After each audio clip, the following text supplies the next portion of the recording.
Makes me so damn mad a whole lot of people speak of you as tramps. By God, they didn't speak of you as tramps in 1917 and 18. No. Let me tell you something. I've been all over the world. I've seen you fellas on the streets in Washington. There isn't this well-behaved group of citizens in the world that's sitting right in this camp. Take it from me, this is the greatest demonstration of Americanism we've ever had. Pure Americanism.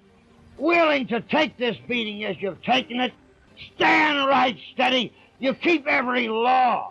And why in the hell shouldn't you? Who in the hell has done all the bleeding for this country and for this law and this Constitution anyhow but you fellas? Many Marines have demonstrated their courage on the battlefield in many wars, but Smedley Butler displayed a courage that is unprecedented in U.S. history. By maintaining his oath to the Constitution, he became the sworn enemy of the very people he fought for, becoming an even greater hero. Who was Smedley Butler? Besides being twice decorated with the Medal of Honor, how did he display even greater courage and preserve the U.S. Constitution, preventing a coup, installing a military dictatorship? Why was he hated by the large captains of industry and politicians alike? Hello, I'm Colin Heaton, former soldier, Marine Corps Scout Sniper, history professor, historian and book author, and we've answered these questions and other issues on this segment of Forgotten History.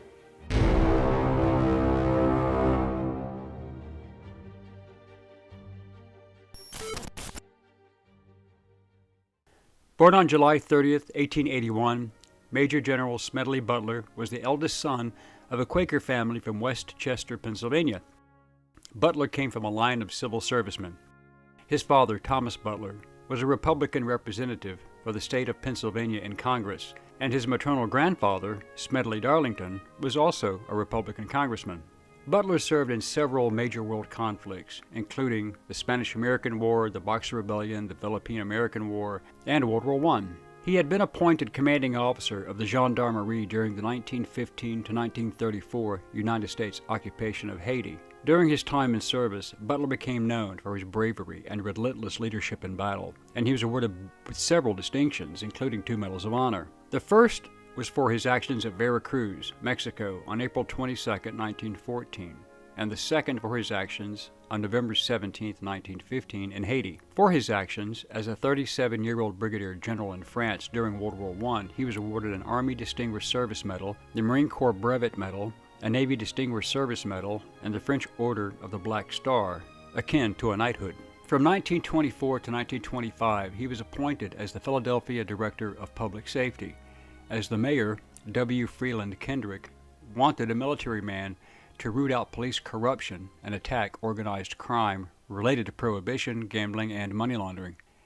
After this short-term position was completed, Butler took time to reflect. He became disillusioned with the many wars America had fought on behalf of big business interests. His insights provoked great controversy and political retaliation after he published his book on the subject, putting his experiences and beliefs out to the public. After Butler retired from the U.S. Marine Corps in October 1931, he made a nationwide tour in the early 1930s, giving his speech, War is a Racket. The speech was so well received that he wrote a longer version as a short book published in 1935. His work was considered in Reader's Digest as a book supplement, which helped popularize his message. Butler discussed how business interests commercially benefit from warfare at the expense of the soldier and citizen. Butler recommended the following 3 steps to disrupt the war racket to save American lives in the future. Making war unprofitable, Butler suggested that the means for war should be conscripted before those who would fight the war. Quote, "It can be smashed effectively only by taking the profit out of war. The only way to smash this racket is to conscript capital and industry and labor before the nation's manhood can be conscripted." End quote. He had another quote that was quite substantial. Quote, "Let the officers and the directors and the high-powered executives of our armament factories and our steel companies and our munitions makers and our shipbuilders and our airplane builders and the manufacturers of all things that provide profit in wartime, as well as the bankers and the speculators, be conscripted to get $30 a month, the same wage as the lads in the trenches get." Another quote, "The trouble with America is that when the dollar only earns 6% over here, Then it gets restless and goes overseas to get 100%. Then the flag follows the dollar, and the soldiers follow the flag." End quote. Butler then delved even deeper into the evils of warfare to support corporate profit. His main insights came to light after President Woodrow Wilson threw the United States into World War I to protect the business interest of his financial and political benefactors. Quote, "I helped in the raping of half a dozen Central American republics for the benefit of Wall Street. The record of racketeering is long. Looking back on it, I feel I might have even given Al Capone a few hints. The best he could do was to operate his racket in 3 city districts. We Marines operated on 3 continents. I spent 33 years in the Marines, most of my time being a high-class muscle man for big business, for Wall Street and the bankers. In short, I was a racketeer for capitalism." End quote. Smedley Butler also believed that acts of war should be decided by those who fight it. He also suggested that Congress pass a limited referendum to determine if the war is to be fought, is it worth it to the nation as a whole, and is it in the nation's best interest? He also believed that limitations should be imposed, limiting militaries to self-defense. For the United States, Butler recommended that the Navy be limited, by law, to operating within 200 miles of the coastline, and the Army restricted to the territorial limits of the country, ensuring that war, if fought, can never be one of aggression, only defense. In an introduction to the Reader's Digest version of his book, correspondent Lowell Thomas praised Butler's moral as well as physical courage. Thomas had written Smedley Butler's oral autobiography. It contains this summary, quote, "War is a racket. It always has been. It is possibly the oldest, easily the most profitable, surely the most vicious. It is the only one international in scope. It is the only one in which the profits are reckoned in dollars and the losses in lives. A racket is best described, I believe, as something that is not what it seems to the majority of the people. Only a small inside group knows what it is about. It is conducted for the benefit of the very few at the expense of the very many. Out of war, a few people make huge fortunes." End quote. Butler confessed that during his decades of service in the Marine Corps, quote, "I helped make Mexico, especially Tampico, safe for American oil interests in 1914. I helped make Haiti and Cuba a decent place for the National City Bank boys to collect revenues in. I helped in the raping of a half a dozen Central American republics for the benefits of Wall Street. The record of racketeering is long. I helped purify Nicaragua for the International Banking House of Brown Brothers in 1909 to 1912. Where have I heard that name before? I brought light to the Dominican Republic for American sugar interests in 1916. In China, I helped see to it that Standard Oil went its way unmolested." End quote. Butler's book and revelations were explosive, and the large corporations that benefited most from global conflict immediately had their knives out for him. He was lured into a political ambush by the leadership of the American Legion, but he saw through it. Butler was well known for his advocacy for veterans' rights and was a vocal opponent of how the government treated veterans. He was especially incensed after the Washington Bonus Army fiasco in 1932, which he opposed. There were many in business and industry who felt that the White House, principally Presidents Calvin Coolidge and Herbert Hoover, and later Franklin D. Roosevelt, were restricting big business and they wanted their monopolies. This was especially true of the feelings they held towards Roosevelt for his taking the U.S. off the gold standard and his starting to lean towards eliminating business with Nazi Germany and Japan due to their political positions. Leaving the gold standard was a major problem for many high-ranking officials, businessmen and bankers in 1933. Although there were several recognized issues with money backed by gold, such as dependency on gold production and short-term price instabilities, many bankers were fearful that their gold-backed loans would not be paid back in full by the president's new policies. Butler saw these issues no different from Woodrow Wilson declaring war against Imperial Germany and Austria-Hungary in 1917, because if the Allies lost that war, billions of dollars would be lost that were held in European banks, and Wilson owed a lot of political favors. In addition, FDR's social projects, such as the Tennessee Valley Authority Act of 1933, smacked of communist-style socialism and required the wealthy businessmen to compete with the federal government on bidding their projects. if there were any bids at all. The plan was to bring Butler in to lead a 500,000-man private army and lead a peaceful march into Washington, D.C. in a show of force to replace Roosevelt in favor of a nationalist government run by the military, leaving FDR as a figurehead.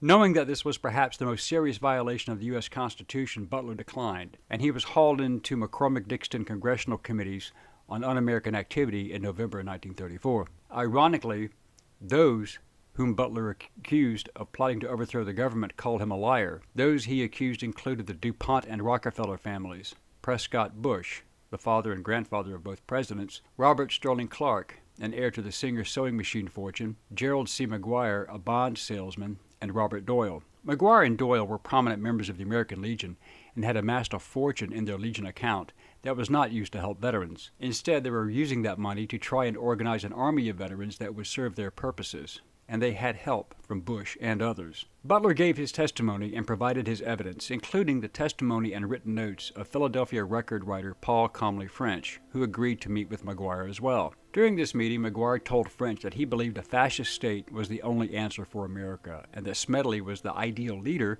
because he could organize 1 million men overnight. Later, it was stated that everything Butler testified to under oath was verified to be accurate, but Butler had the evidence. Quickly becoming known as the White House coup and the Wall Street Putsch, many major news sources, owned by these big business groups, derided Butler's claims, as the committee's final report was not made available to the public. It was considered too explosive. In essence, Butler had exposed the fact that big business dictated American foreign policy for financial gain. They owned the politicians, all the way to the White House, and that we, the people, paid for it with our lives. Those implicated laughed off Butler's claims. Evidence of the validity of Butler's testimony was not released until the 21st century, when the committee's papers were published in the public domain. No one was ever prosecuted in connection to the plot. What is now known was that Major General Smedley Butler, a critic of unrestricted capitalism, was also a staunch opponent of militarized socialism, once again becoming a hero when he stood up to the wealthiest and most powerful men in the country who wanted to overthrow a president. Butler also made many enemies, as he was also opposed to Jim Crow laws and a segregated military. He felt that black and Native Americans should have all the rights of whites, and that should include no discrimination in society or the military. Smedley Butler died on June 21, 1940, his reputation as a warrior and patriot intact, as was his legacy of service to the nation and the Constitution. Throughout Marine Corps history, several men have become legends. Most of these were recipients of the Medal of Honor, or commandants of the Marine Corps. However, the name Chesty Puller stands alone, and for good reason. How did a Marine who never received the Medal of Honor become the most famous Marine in history? How did Lieutenant General Lewis B. Puller earn 5 Navy Crosses and 1 Distinguished Service Cross, among many other awards? How did a man with a high school education, no college degree, become a 3-star Marine Corps general? Hello, I'm Colin Heaton, former soldier, Marine Corps Scout Sniper, history professor, historian, and book author, and we will answer these questions and other issues on this segment of Forgotten History.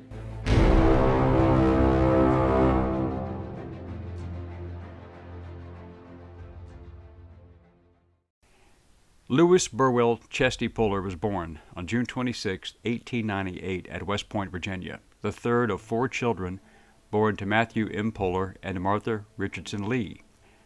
His family were one of the first settlers from England in 1621, and he was a distant cousin to U.S. Army General George S. Patton. In 1908, his father Matthew died, and in the family's reduced circumstances, Louis Puller was forced to aid in supporting his family at the age of 10. He continued on at school, but earned money selling crabs at the local waterfront amusement park, as well as working in a pulp mill. Puller wanted to join the Army in 1916 and take part in the widely publicized punitive expedition to capture Mexican leader Pancho Villa. However, Puller was underage and his mother refused to consent to his enlistment. When war was declared with Germany at the start of World War I, Puller was 17 and he accepted an appointment to Virginia Military Institute as a state cadet, receiving financial assistance in return for later service. He was, by all accounts, a mediocre student, and he went to the Summer Reserve Officer Training Corps camp in New York during the summer. Puller grew restless as he heard about the fighting in Europe. and he was impressed with the U.S. Marines, who had made headlines around the world after the reported exploits of the 5th and 6th Marine Regiments in Europe, and especially the operations at Belleau Wood. Puller left VMI in August 1918 and enlisted as a private in the U.S. Marine Corps. Completing basic training at Parris Island, South Carolina, Puller received an appointment to Officer Candidate School based upon his 2 years at VMI, his series commander's recommendation, and his test scores. Passing through the course at Quantico, Virginia, he was commissioned as a reserve second lieutenant on June 16, 1919. His life was altered during the post-war reduction in force from 73,000 down to 1,100 officers and 27,400 enlisted men following the war. He was put on inactive status 10 days later and given the rank of corporal. Frustrated, Puller rejoined the Marines on June 30, 1919 as an enlisted man with the rank of corporal. Assigned to Haiti, he served in the Gendarmerie de Haiti, which was under a treaty between the U.S. and Haiti. Puller served as a brevet lieutenant and aided in combating Keiko's rebels as one of the Gendarmerie of American officers, largely Marines, and Haitian enlisted personnel. While in Haiti, Puller served as adjutant to future Commandant Major Alexander Vandegrift. Puller received orders to deliver supplies to Mirabelais and Los Cabos. These two small towns were located in a region where there was a significant presence of Keiko guerrillas under the command of Benoit Betreville, who was a high-ranking insurgent leader. This skirmish was Puller's first engagement in the occupation and showed his adeptness at aggressive action and effective leadership from the front. Puller and his force reached Mirabelais and delivered the supplies. The next day, Puller made a 34-hour round trip to Las Cahobas to deliver the final supplies and then returned to Port-au-Prince. Puller used the locals as intelligence sources, and learning his enemy's methods, decided to set up nocturnal ambushes.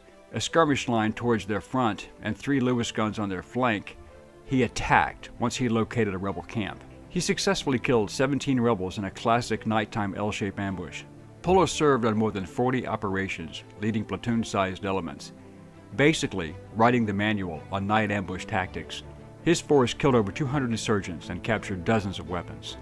As a result, and with Vandegrift's support, after returning to the U.S. in March 1924, he was successful in regaining a regular commission as a second lieutenant.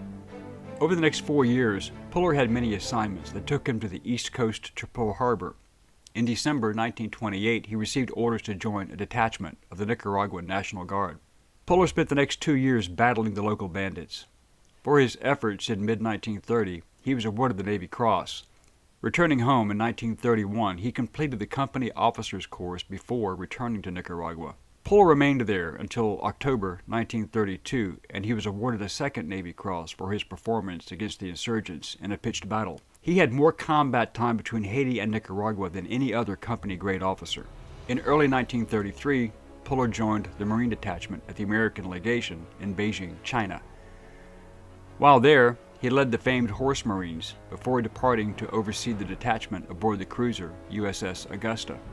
Fate would smile upon Puller as he came to know the Augusta's commander, Captain Chester W. Nimitz, the future admiral. That relationship would benefit him later on. In 1936, Puller was made an instructor at the Basic School in Philadelphia. Puller was denied a seat at U.S. Army Commandant's General Staff College at Fort Leavenworth, Kansas, because he did not have a bachelor's degree. After 3 years in the classroom teaching infantry tactics, he returned to the USS Augusta, and he went ashore in 1940 with the 2nd Battalion, 4th Marines at Shanghai. On November 13, 1937, he married Virginia Montague Evans, whom he had met 10 years earlier. Together they had 3 children, Virginia McCandlish Puller, born in 1938, and twins Louis Burwell Puller Jr. and Martha Lee Puller, born in 1944. In August 1941, Major Puller left China to take command of the 1st Battalion, 7th Marines at Camp Lejeune.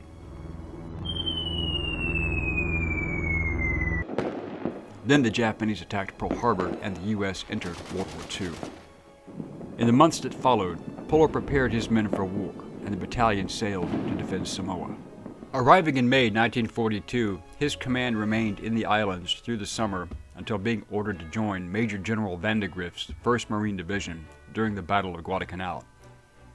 Coming ashore in September, his men quickly went into action along the Matanacao River. Coming under intense attack, Puller earned a Bronze Star when he signaled the destroyer USS Monson to aid in rescuing trapped American forces.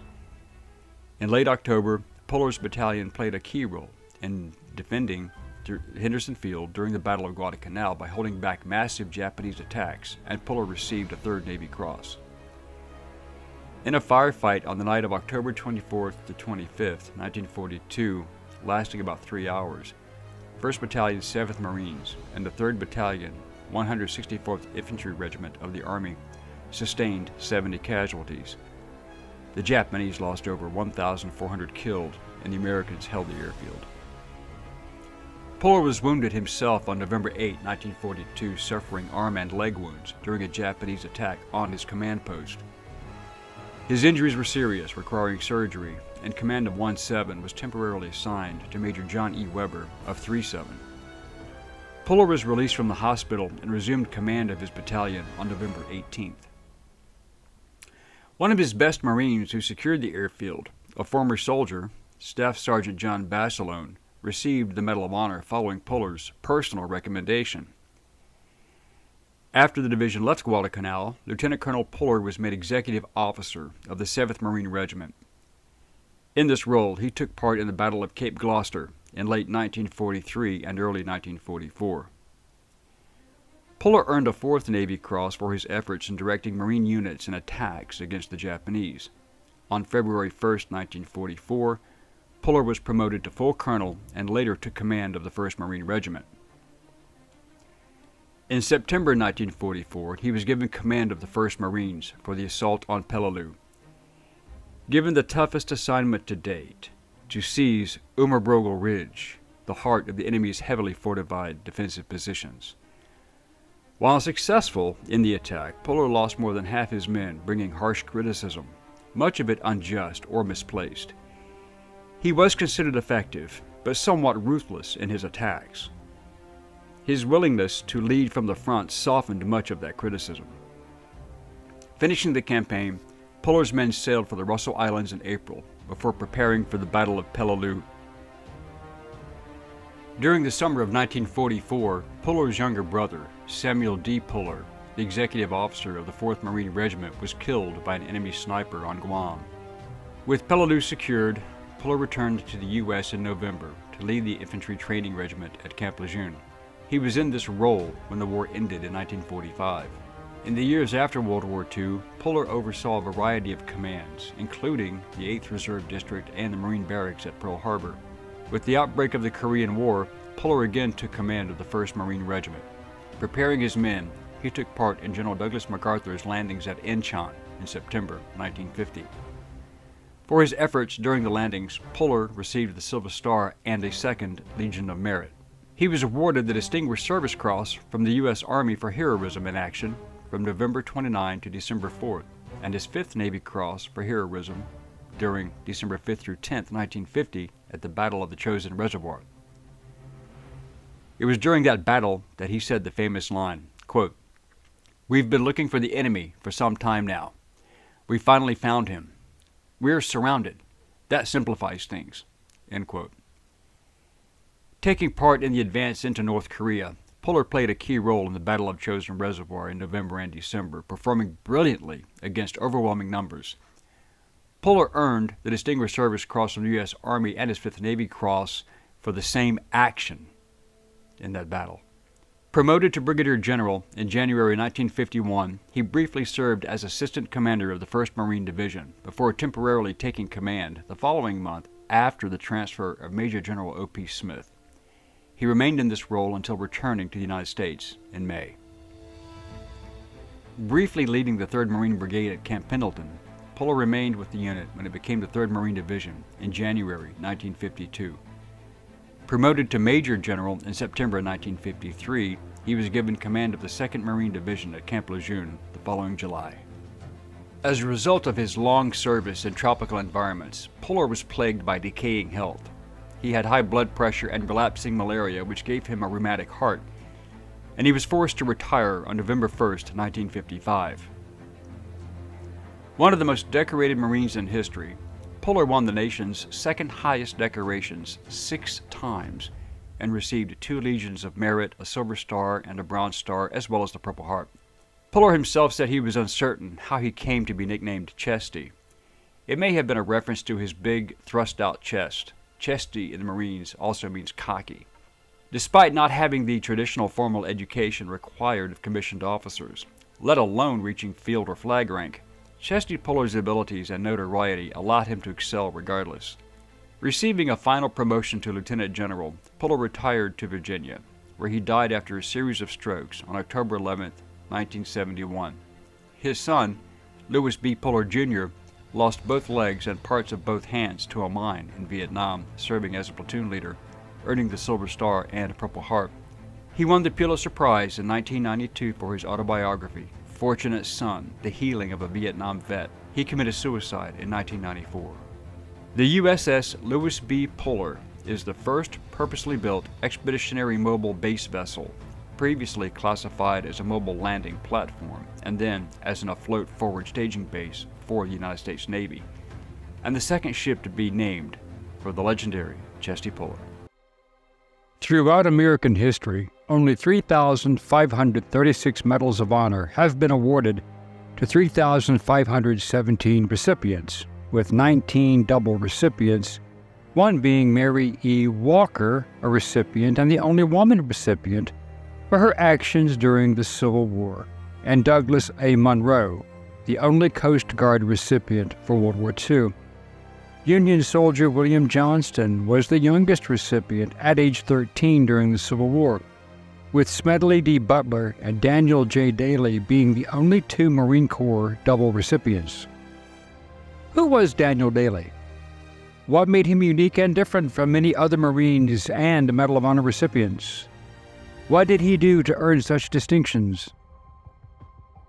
Hello, I'm Colin Heaton, military veteran, historian, author, and welcome to this episode of Forgotten History.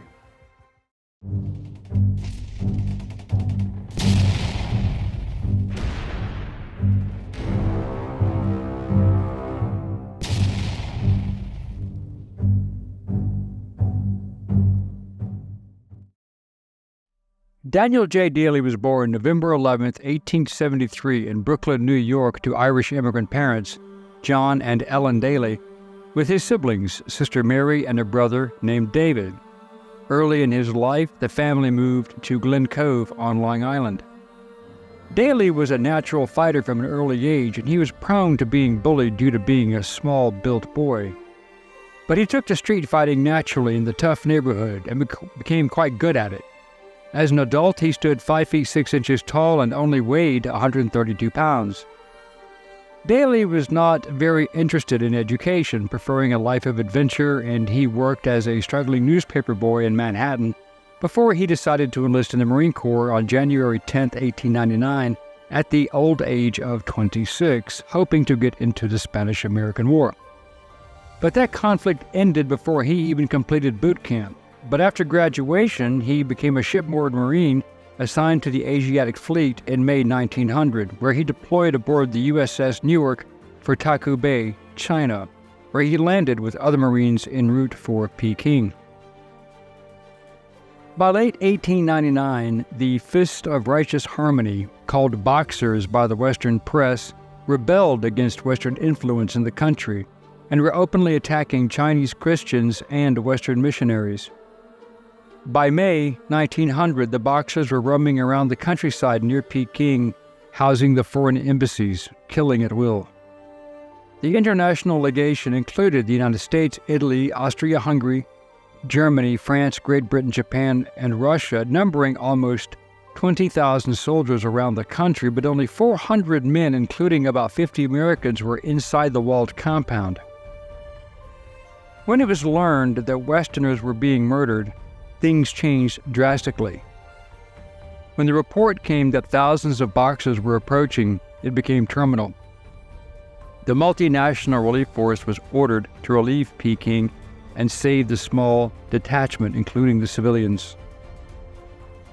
The first week of June 1900 saw the first international relief force, called the Seymour Expedition, of 2,100 men, including 100 Americans, being sent from the northern port of Tianjin to support the defenders in Peking. But on June 13th, the Empress Dowager ordered her imperial forces, including the Boxers, to prevent the relief troops from arriving, and the column was turned back as they faced several thousand Chinese. A desperate call went out. The first American troops had left the Philippines on June 14th, the next day, 1900, as a small detachment of the 1st Marine Infantry Regiment sailed for Taku. The U.S. Army's 9th Infantry Regiment, commanded by Colonel Emerson Liscombe, left Manila on June 27th, arrived at Taku, and then marched on to Tientsin. By July 13th, the international force was assembled and attacked at Tientsin by the Chinese and the Boxers. The U.S. 9th Infantry was heavily engaged, suffering about 15% casualties, including Colonel Liscombe being killed. Their pitched battle and killing large numbers of Chinese had opened the route to relieve Peking.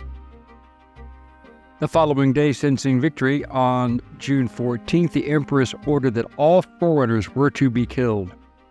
The German ambassador was murdered, and the other foreign ministers and their families and staff, together with hundreds of Chinese Christians, were trapped in their quarters and in the Roman Catholic Cathedral in Peking. Meanwhile, the 400 men on location in the legation had prepared their defense to prevent the Boxers from overrunning the entire compound. U.S. Marines and German forces had been stationed on the Tartar Wall surrounding the city of Peking, south of the American legation, but intense enemy fire had driven them back and down for safety.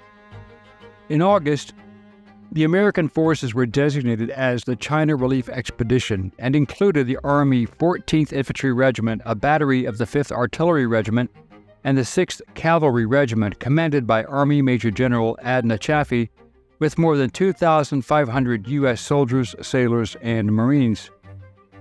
This was the 8-nation alliance force, made up of about 18,000 soldiers in total, including 2,500 Americans, 4,300 Russian infantry, with Cossacks and artillery, 8,000 Japanese infantry, 3,000 British with Indian infantry, cavalry, and artillery, 800 French Foreign Legionnaires and German cavalry, and infantry joined Austro-Hungarian and Italian soldiers. The defenders in Peking knew that the relief force was on its way, but could they hold on? Marine Captain Newt Hall and Private Dan Daly mounted one part of the wall that had a long field of fire on August 4th with their Lee Navy rifle model 1895. The killing began almost immediately. Daly, an excellent marksman, had selected his killing ground, and it would be the longest single-handed standoff in American history. The Boxers had a few artillery pieces set up less than 1,000 yards away to fire almost level and point blank. Daly kept picking off the artillerymen, one by one, as they were replaced with new targets. The Chinese finally abandoned their artillery, easy pickings for Daly. Due to the growing numbers of hostile forces that had gathered in numbering in the thousands, Captain Hall left Daly alone to bring up reinforcements on August 14th, and Daly remained alone to defend his section of the wall, considered the most vulnerable location single-handed. Despite Chinese snipers firing at him and attacking the wall with ladders, he fought them off, shooting dozens until his ammunition ran out, so he resorted to using the bayonet and the butt-stroke method to knock the Chinese off the top of the wall as they climbed up. He was sporadically handed ammunition by runners, and he continued to kill more, then going back to the bayonet until more ammunition arrived. It is unclear exactly how many he killed and wounded, but there were hundreds of dead Boxers and just as many wounded laying on the ground and against the wall, covering 1,000 yards deep and 500 yards wide. But after 2 weeks of defending this sector of wall, the last almost 2 alone, that section fell quiet as the Chinese survivors decided to find a less heavily defended section to breach. The relief force reached the outskirts of Peking on August 12, 1900. On August 14th, troops of the U.S. 14th Infantry arrived. Later that evening, Captain Hall managed to rally the international force survivors and link up with the release force that had arrived. He needed to check on Daly. The 14th Infantry scaled the Tartar Wall section, littered with hundreds of dead Boxers, where Daly had defended and raised Old Glory on the battlements, where Hall and the Army soldiers found an exhausted Dan Daly. It was the first time a foreign flag had ever flown on Chinese soil. Shortly afterward, British troops managed to break through to the trapped foreign legation compound, but there was still fighting. The next day, the U.S. 5th Artillery blasted open the gates to the inner city, and Allied troops poured in to occupy Peking's city center. After surveying the terrain and the massive numbers of casualties caused by Daly, he was recommended for the award of his first Medal of Honor, which he received in December 1901. Daly was soon promoted to corporal and became a non-commissioned officer. Daly was known to be a strict disciplinarian, highly intelligent, and able to size up a dangerous situation faster than others. He was fair-minded and very popular among both the officers and enlisted men, famous for his unhesitating heroism, but Daly was also well known for his constant attention to the needs and concerns of his men. Soon afterward, Daly was offered a direct commission, which happened many times later, but he declined on the grounds that he would rather be, quote, an outstanding sergeant than just another officer. In March 1911, Daly was serving aboard the USS Springfield when he put out a nearly disastrous gasoline fire before the general alarm could be sounded, which prevented the powder magazines from exploding, destroying the ship. Daly received commendations from his commanding officer, the ship's captain, and the Secretary of the Navy. A dangerous revolt in Haiti in 1915 endangered the Americans living there and property, and seeing a Marine Expeditionary Force sent in, Daly was serving with the 15th Mounted Company, 2nd Marine Regiment, and they carried out long-range patrols into the interior to seek out the Caco bandits. Daly learned that Marines had been taken prisoner, and, locating the prison camp, he tunneled under the walls, led a few Marines, silently killed the guards, and rescued the Marines. But his heroism was not yet over. On October 24th, 1915, Gunnery Sergeant Daly and his detachment were crossing a river after dark in a deep ravine near the Caco-held Fort de Pitti, when they were suddenly fired upon from three sides by about 400 Caco bandits concealed in the bushes about 100 yards from the fort. Although surprised by the ambush, Daly led his Marines to higher ground and holding a good position throughout the night while receiving constant enemy fire, they observed. Just before dawn, Daly and two other Marines, First Lieutenant Edward A. Osterman and Captain William P. Upshur, led three squads forward in different directions to outflank and surprise the Cacos. The maneuver worked, and they killed many of the rebels while the rest fled, allowing them to capture Fort de Pitti. As a result, Daly, Osterman, and Upshur all earned the Medal of Honor for their actions that day, and it was Daly's second. Daly served during World War I from November 4th, 1917 to April 21st, 1919, and fought in the Toulon sector from March to May 1918 and in the Aisne operations during June 1918, which included Chateau Thierry and Belleau Wood. On June 5th, Daly extinguished a fire in the ammunition dump at Lucy-le-Bocage. 2 days later, one of the heaviest German bombardments, he personally visited all of the company machine gun crews scattered over a wide section of the front, keeping up morale. On June 10th, his machine gun company was on patrol and taking enemy machine gun fire at Belleau Wood as the Germans retreating from Chateau Thierry stood their ground. When his Marines of the 73rd Machine Gun Company received fire crossing the open wheat field, Company First Sergeant Daly realized they were outnumbered, outgunned, and pinned down. Daly then famously ordered an attack and leapt forward shouting his now famous order, "Come on, you sons of bitches, do you want to live forever?" Daly pushed his surviving men through the enemy fire and located the source of the machine gun and single-handedly attacked an enemy emplacement, capturing the Spandau and killing the three-man crew despite being wounded by the use of hand grenades and his Colt 1911 pistol. Daly's Marines then exploited the gap and pushed deep, encountering the main element of the German 347th Division. And for 2 days the fighting was close quarters with grenades, bayonets, knives, even hand-to-hand. The fighting was taking place in several positions, but especially on Hill 142. Daly's bravery allowed the Marines of the 5th and 6th Marine Regiments attached to the Army's 2nd Infantry Division, ironically commanded by Marine Major General John A. Lejeune, to clear the woods and win the battle for Allied forces. At Belleau Wood, the Marines suffered the highest casualty rate in U.S. Marine Corps history until the Battle of Tarawa in 1943, but they won. His actions during that battle earned him the Army Distinguished Service Cross and the Navy Cross.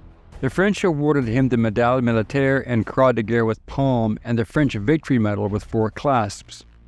Later that day, during an enemy attack on the village of Bourèche, Daly ran through intense enemy fire to collect about a dozen wounded Marines and soldiers, bringing them to safety. He even gathered a few of the dead. Both 5th and 6th Marines would earn the French Fourragère, which all Marines still wear when assigned to those units. The cost was heavy. 31 officers and 1,056 men of the Marine Brigade were casualties. In total, United States forces suffered 9,777 casualties, including 1,811 killed. There is no complete accounting for German soldiers killed, although 1,600 were taken prisoner. One German soldier wrote, "The Americans are savages. They kill everything that moves." Another German called the Marines reckless. The legend is that the Germans used the term Teufelhunde, devil dogs, for the Marines, although that seems unlikely as that term was not commonly used in the German language at that time. However, it was reported that the word Höhlenhunde, which means hellhound, was used. Either way, it was a sign of utmost respect. World War I German veteran and Pour le Mérite recipient Captain Ernst Junger used that term in mentioning the Marines. Daly again saved the lives of his men, cutting down a German charge on June 21st, where he was wounded. After recuperating, he served in the Saint-Mihiel offensive in September 1918 and the Champagne offensive at Bloquemont from September to October 1918, and was twice wounded in action again on October 8, 1918. He then served with the American Army of Occupation in Germany following the armistice, which he considered not a bad birthday present. When the war ended, Daly served with American occupation forces in Germany, but his service included sea duty aboard the ships USS Newark, USS Panther, USS Cleveland, USS Marietta, USS Mississippi, USS Ohio, and USS Machias. His career was quite colorful. In addition to combat in China, Haiti, and France, he also served in Panama, Cuba, Mexico, and Puerto Rico, and 8 locations in the United States. Daly remained on active duty until September 1919 when he transferred to the Fleet Marine Corps Reserve. He then took a job on Wall Street as a bank guard for 17 years. Daly officially retired from the Marine Corps on February 6, 1929 as a sergeant major.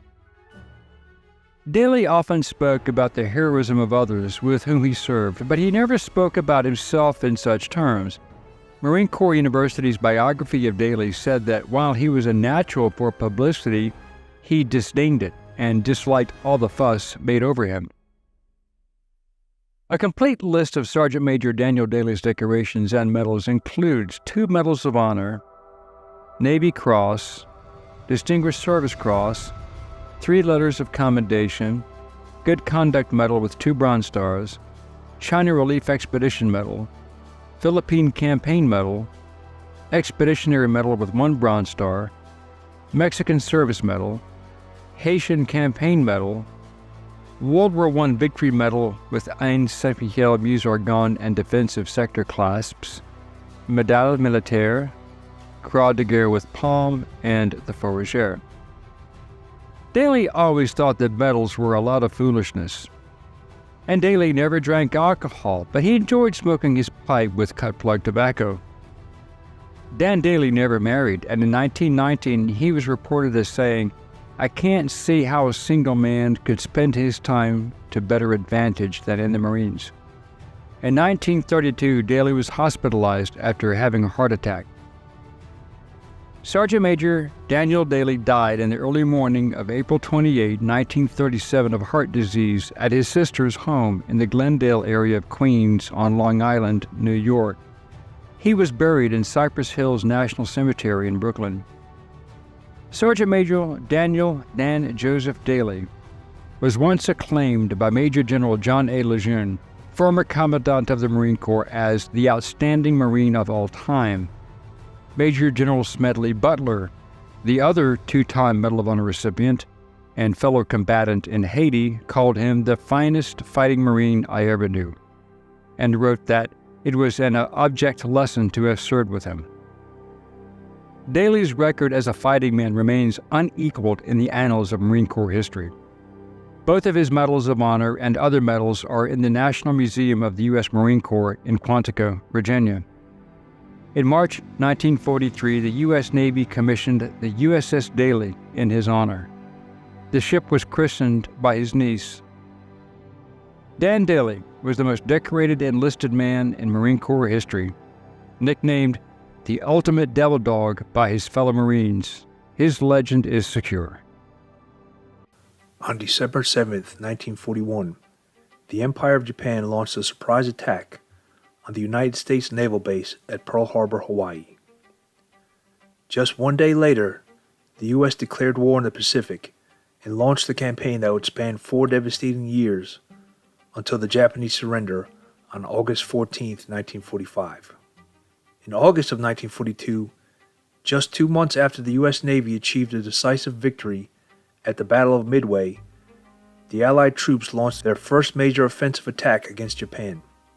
American forces landed on Guadalcanal in the Solomon Island chain. It was there, in the heat of battle, where heroes were made. Who was Gunnery Sergeant John Basilone? How did he single-handedly kill 38 Japanese soldiers? And what was his fate? Let's try and find out. Hello, I'm Mike Droberg, a Marine Corps veteran and filmmaker, and we will try to answer these questions on today's episode of Forgotten History.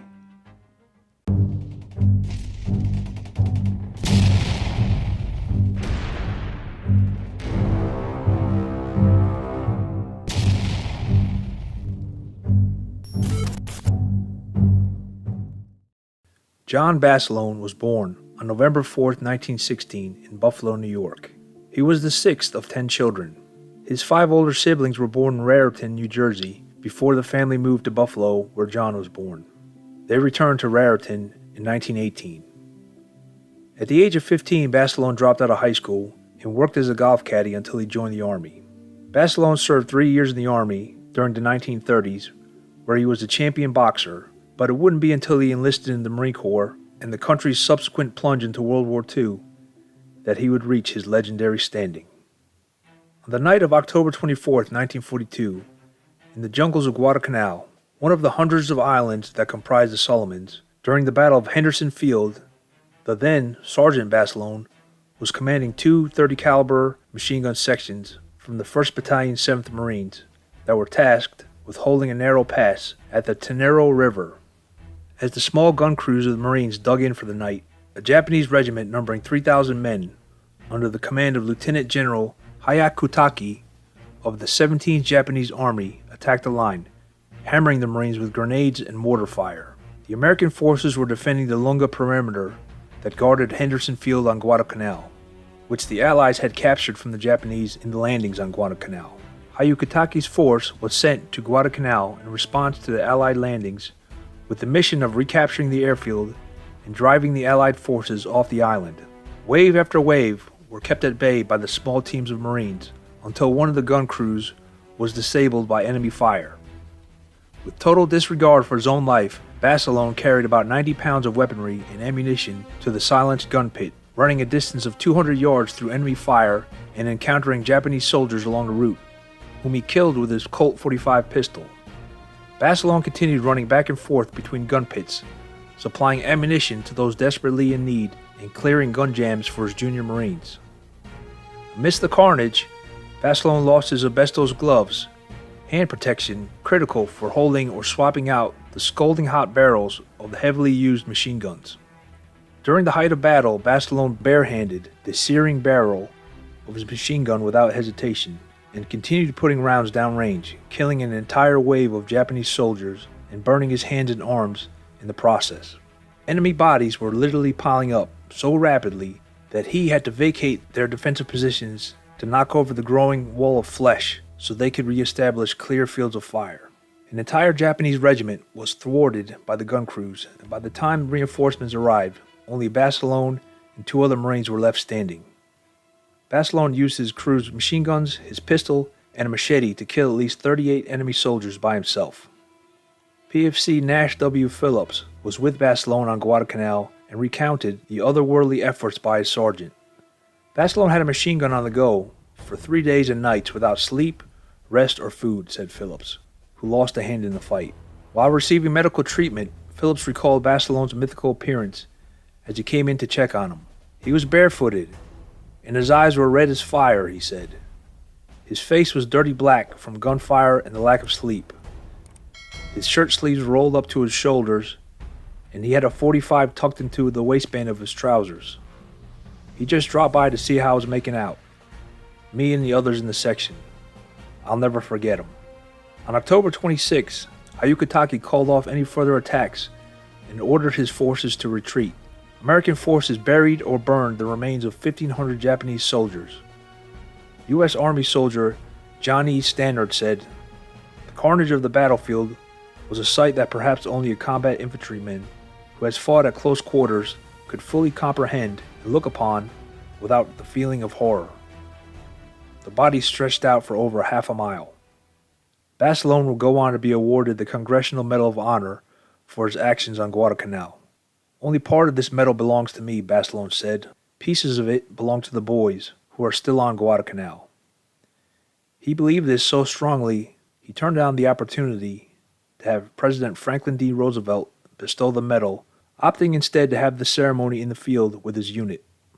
Basilone returned to the U.S. to assist in the war bond effort. His arrival was highly publicized, and his hometown held a parade in his honor when he returned. The homecoming parade occurred on September 19th and drew a huge crowd with thousands of people, including politicians, celebrities, and the national press. The parade even made national news in Life magazine.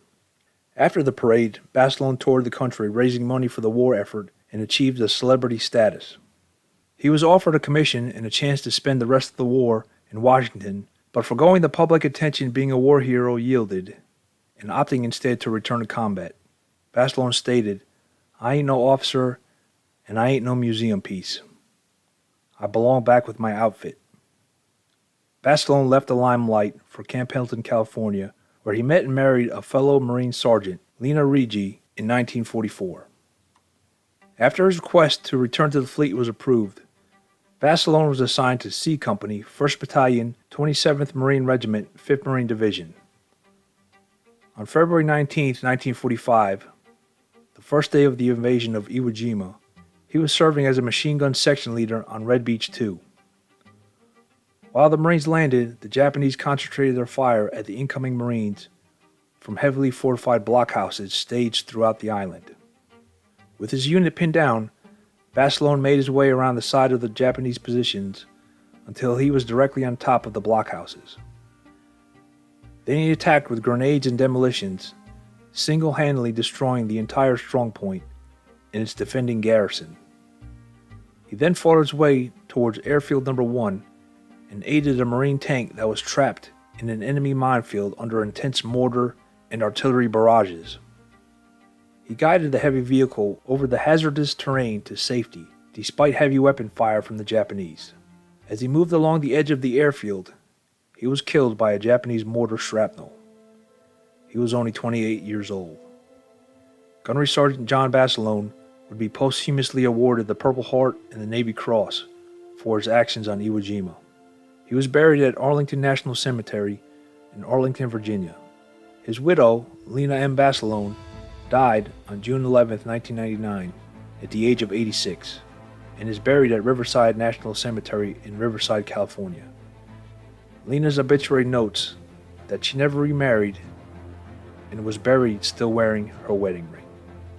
The United States Navy destroyer, the USS Basilone, was named in his honor and commissioned in July of 1949. It remained in service until November of 1977.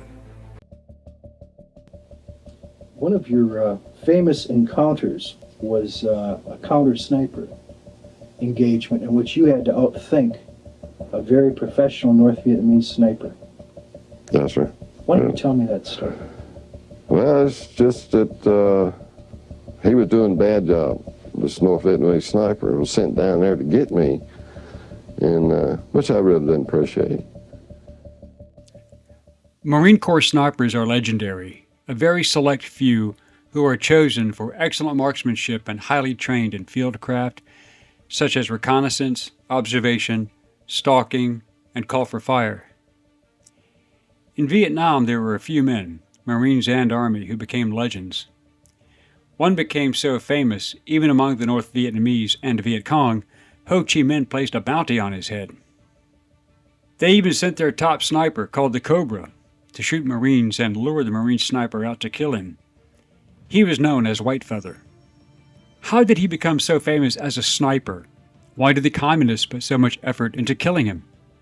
Hello, I'm Colin Heaton, former soldier, Marine Corps scout sniper, history professor, historian, and book author. And we will answer these questions and other issues on this segment of Forgotten History.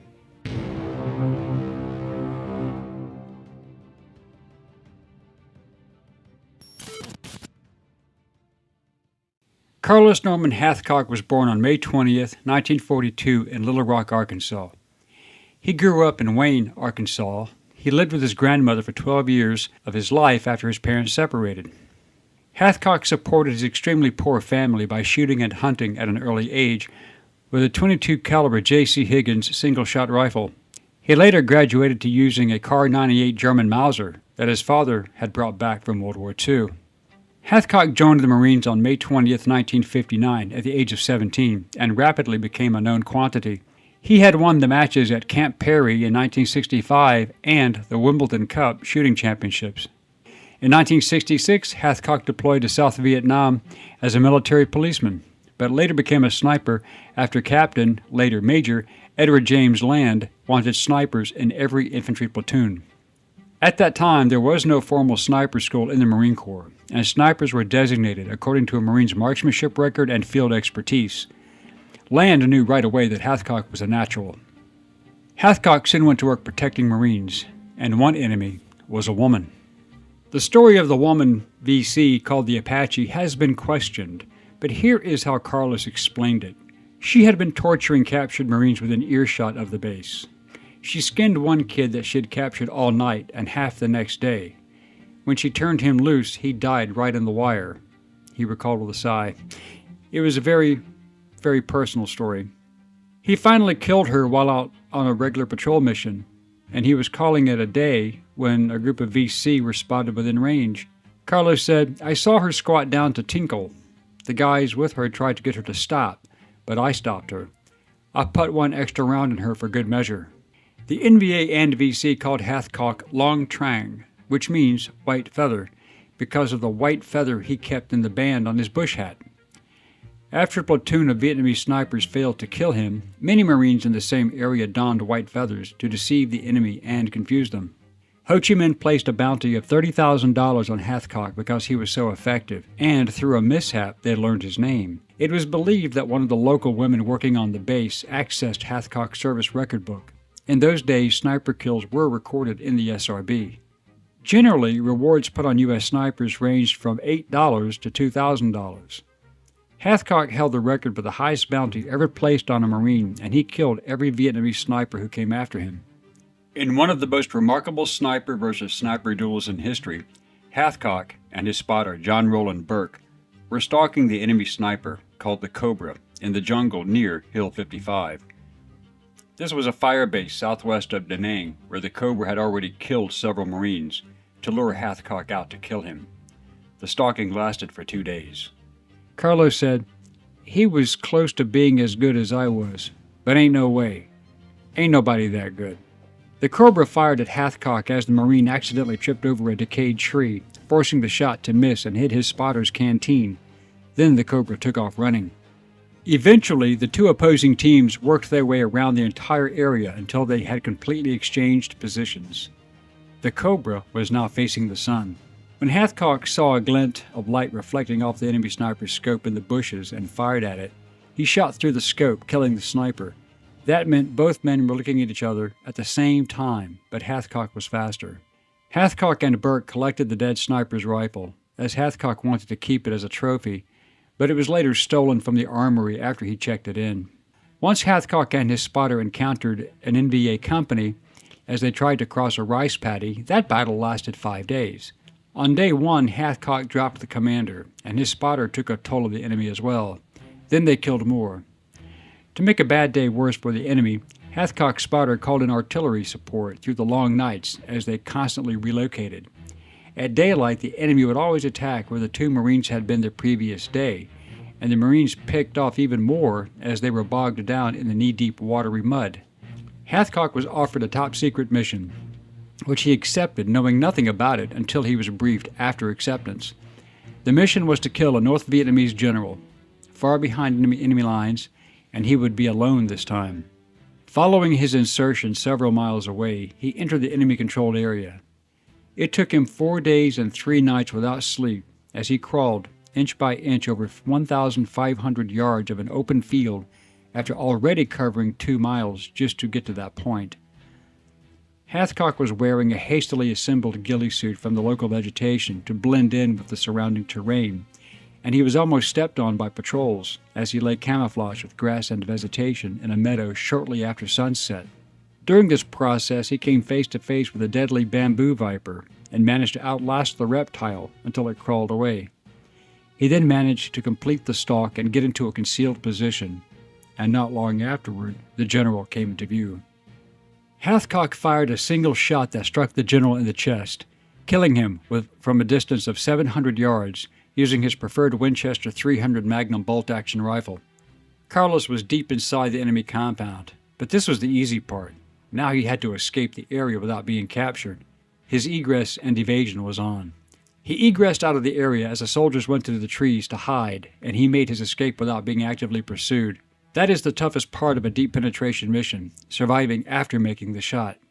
Another one of Carlos Hathcock's most insane shots was a 2,500-yard kill with the M2 50 caliber machine gun set to single shot. He had just fitted the optics and was ranging when an enemy appeared downrange, exactly where the ANPVS-2 telescope was pointing. 1 long-range shot, 1 confirmed kill. This was Hathcock's last mission before he rotated back to the States in 1967, but he returned in 1969 to command a platoon of snipers, where he was almost killed. On September 16, 1969, Hathcock was riding on an LVTP-5 armored personnel carrier full of Marines on Highway 1, north of Landing Zone Baldy, a U.S. Marine Corps and Army of Republic Vietnam base located northwest of Chu Lai in Quang Nam Province, when the APC rolled over an anti-tank mine. The explosion rocked the heavy vehicle and wounded all the Marines on board, and a fire broke out. Hathcock jumped off and ran to the rear and pulled 7 Marines from the vehicle, which was an incinerator. Hathcock then collapsed, suffering 1st, 2nd, and 3rd-degree burns to his face, arms, and legs, and his uniform was aflame. Another Marine grabbed him and pulled him away and placed him in water alongside the road in a rice paddy, and he was still smoking. Hathcock had no idea how badly he had been burnt. Hathcock and the 7 Marines he rescued were evacuated by helicopter to hospital ship USS Repose, then to a naval hospital in Tokyo, Japan, finally arriving at the burn center at Brooke Army Medical Center in San Antonio, Texas. While recovering, Hathcock received the Purple Heart. Nearly 30 years later, he received the Silver Star for this action, saving those Marines. His recovery was a very slow process. Although Hathcock had 93 confirmed kills, which had to be confirmed by the spotter and a third party who had to be an officer, he estimated that he had killed between 300 and 400 enemy personnel during the Vietnam War. Hathcock was never certain, since a hit did not always mean a kill, and a third-party confirmation was difficult, especially when targets were behind enemy lines, which was the most common problem for Hathcock or any sniper. However, not to be sidelined, Hathcock returned to active duty and along with now Major Ed Land, established the Marine Corps Sniper School at Marine Corps Base Quantico, Virginia.